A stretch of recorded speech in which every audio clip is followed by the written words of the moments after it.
যে কারণে না আরও নাস্তা করতে ইচ্ছা করে না। তো রুটি ভেজে নিলাম। হ্যাঁ, এখন সেটা খেতে হলে তো আমার এটার সিস্টেম করা লাগবে। আমার কাছে না ডিমটা বন্ধ লাগে খাওয়ার সিস্টেম। রুটি ভাজছি ঘি দিয়ে, আর ডিম পোস্ট করে নিয়ে চিনি দিছি। এই হচ্ছে আমার নাস্তা।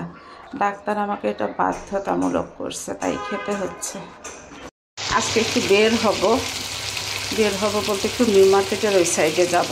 খুবই ঝটপট রান্না যেটা করা যায় সেটাই করব। তার জন্য বের করে নিছি আমি হচ্ছে একটু ব্রয়লারের মুরগি ছিল।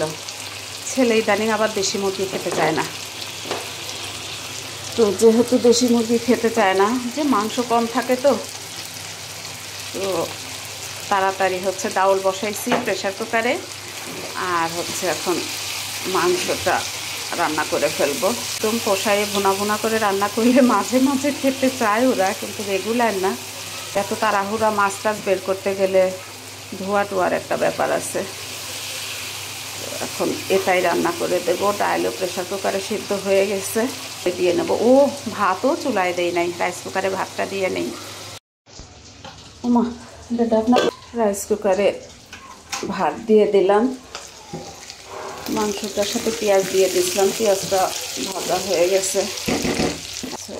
আদা দিয়ে দেবো, একটা ফ্রোজেন টমেটো, রসুন। আমি তো একদম পছন্দ করি না, চাই না যে এই মাংসটা আমি রান্না করি। তো সেদিন করছিলাম, খেয়ে বলতেছে খুব মজা হয়েছে, এটা পরাটা দিয়ে খেতে খুব ভালো লাগবে। আসলে একটু কষিয়ে একদম ভুনা ভুনা করে ফেললে ভালোই লাগে। যে সময় যে ভেলোরে থাকছিলাম গত বছর 2 মাস, তখন কিন্তু খাবার এটাই ছিল।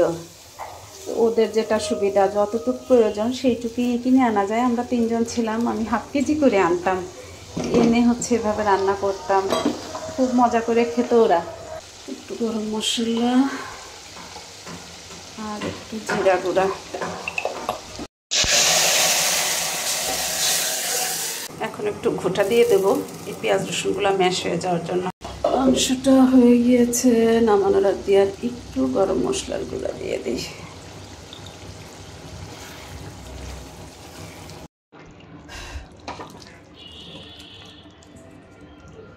রান্নাবান্না ডাল আর মাংস দুটাই হয়ে গেছে। এখন হঠাৎ করে ব্যস্ততা শুরু হয়ে গেছে, বের হয়ে যেতে হবে।